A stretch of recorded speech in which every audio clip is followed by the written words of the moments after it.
대장동 비리의 최종점은 다름 아닌 이재명이며 국정조사와 특검도 거듭 촉구했습니다.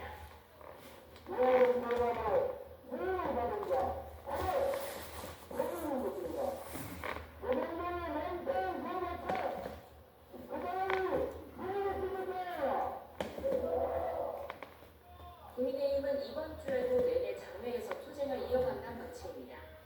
항소 포기 사태를 따져볼 국정조사를 두고 민주당은 법제사법위원회 차원에서 한다고 주장하고 국민의힘은 별도 특별위원회를 꾸리자고 요구해 좀처럼 의견을 좁히지 못하고 있습니다. YTN 박정현입니다. 대장동 사건 항소 포기에 반발하면서 집단 성명을 낸 검사장 가운데 한 명인 박재호 수원지검장이 사의를 표명했습니다. 박 지검장은 어제 대검찰청과 법무부 등에 사의를 표한 것으로 파악됐습니다. 지난 10일 박 지검장과 다른 검사장 17명이 함께 노만석 전 검찰총장 권한대행에게 항소 포기 배경 설명을 요구하는 집단 성명을 올린 지 일주일 만입니다. 앞서 박 지검장을 비롯한 검사장 18명은 검찰 내부망에 글을 올려 노 전 대행이 밝힌 입장에는 항소 포기에 이른 구체적인 경위와 법리적인 이유가 전혀 포함되어 있지 않다며 상세한 설명을 요청했습니다. 박재혁 수원지검장에 이어 송강 광주구검장도 대검찰청과 법무부에 사의를 표명한 것으로 파악됐습니다. 대장동 항소 포기 사태와 관련해 검찰 내부망이나 언론에 명시적인 입장을 내지 않았지만 대장동 항소 포기와 이에 따른 검사장 징계 추진에 대한 반발로 풀이됩니다.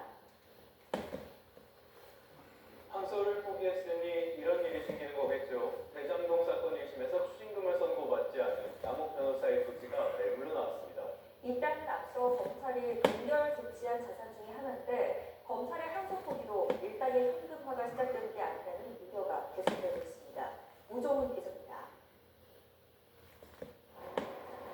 서울 역삼동 노른저위에 있는 한 토지입니다. 지난 2021년 4월 남욱 변호사가 설립한 부동산 개발업체는 이 땅을 300억 원에 사게 됐습니다. 검찰의 대장동 개발 사업 특혜 의혹 수사가 한창일 때 남 변호사가 거액의 배당금으로 부동산 쇼핑을 한 게 아니냐 논란이 불거진 토지이기도 합니다.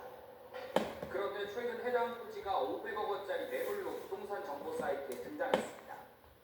거래가 이루어진다면 남 변호사는 200억 원에 이르는 시세 차익을 보게 되는데 문제는 이 땅이 범죄 수익으로 추정돼 검찰이 동결시킨 재산 중 일부라는 겁니다. 검찰의 남 변호사 소유로 의심되는 1000억대 건물에 대한 가압류 해제 요청이 들어온 데 이어 항소 포기로 인한 대장동 일당의 자산 현금화가 시작된 게 아니냐는 관측이 나옵니다. 검찰 관계자는 동결된 재산도 매물로 내놓을 수 있지만 법적 분쟁에 휘말릴 수 있어 수요가 없거나 가격이 내려가는 게 일반적이라고 설명했습니다. 다만 이번 항소 포기 결정으로 매도인이 재산을 처분하려 할 때 문제가 되지 않을 땅이나 건물이라는 점을 강조할 가능성도 배제할 수 없다고 밝혔습니다. 이와 별개로 서울중앙지검은 항소 포기에 따라 대장동 일당이 직접 재산 동결 해제를 요청할 수 있고 이 경우 막을 방법이 뚜렷하게 없는 만큼 동결된 재산을 해제해야 하는 것이 아닌지 검토하고 있습니다. YTN 우종훈입니다. 김인석 국무총리가 종묘 재개발 사업과 한강버스에 이어 이번에 광화문에 조성하고 있는 감사의 정원에도 제동을 걸었습니다. 연일 오세훈 서울시장과 대립각을 세우는 건데 내년 지방선거와 맞물려 정치권 시선이 집중됩니다. 강민경 기자입니다. 김민석 국무총리가 광화문 감사의 정원 건설 현장을 찾았습니다.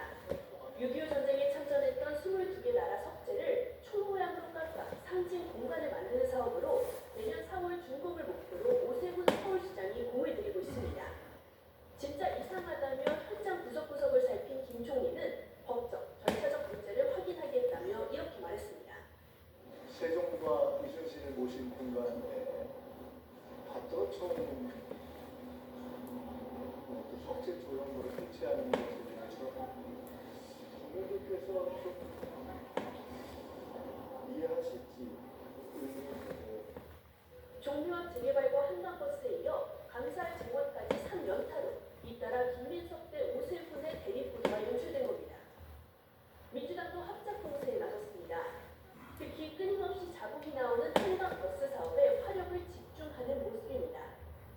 시민 안전보다 자신의 정치적 야욕이 중요합니다.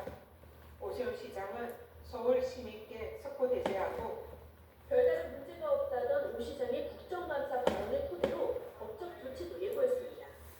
사고를 은폐하고 위험을 자초하고 있는 오세훈 서울시장과 서울시를 규탄합니다. 국민의힘은 내년 지방선거에서 서울시장을 탈환하기 위한 당정 합작 공세라며 강화감을 쳤습니다. 총리라는 권한을 이용해 오세훈 시장을 향한 정치적 공격을 계속하는 모습은 민생과 경제보다 선거에 더 관심이 있는 거 아니냐는 국민적 우려를 낳고 있습니다. 문재인 청와대의 울산시장 선거 개입 사건 등 여권의 과거 관권 선거 논란을 상기시키기도 했습니다. 김민석 국무총리는 참모들과의 회의에서 서울시장 출마 의사가 없다고 못 받은 걸로 알려졌습니다. 하지만 법여권의 강력한 차기 주자로 다양한 정치적 선택지가 거론되는 것은 분명해 보입니다. YTN 강민경입니다. 유네스코가 우리 정부에 공문을 보내 종묘와 고층 재개발에 따른 세계유산 영향평가를 강력하게 권고 있습니다. 국가유산청은 공문을 근거로 서울시의 영향평가를 재차 촉구했고 서울시는 일방적인 영향평가 요구를 수용할 수 없다는 입장입니다. 박선표 기자의 보도입니다. 국가유산청이 다시 서울시에 종묘 일대의 세계유산 영향평가를 강하게 압박했습니다. 지난주 종묘 일대의 세계유산지구 지정에 이어 이번엔 유네스코 공문을 근거로 들었습니다. 국가유산청은 유네스코가 지난 15일 세계유산센터 명의의 공문을 통해 종묘 고층 개발에 따른 역사경관 훼손 가능성을 강하게 우려했다고 밝혔습니다. 그러면서 세계유산 영향평가를 강력 공고하고 평가가 끝나기 전에는 사업 승인 중지를 요청했다고 덧붙였습니다.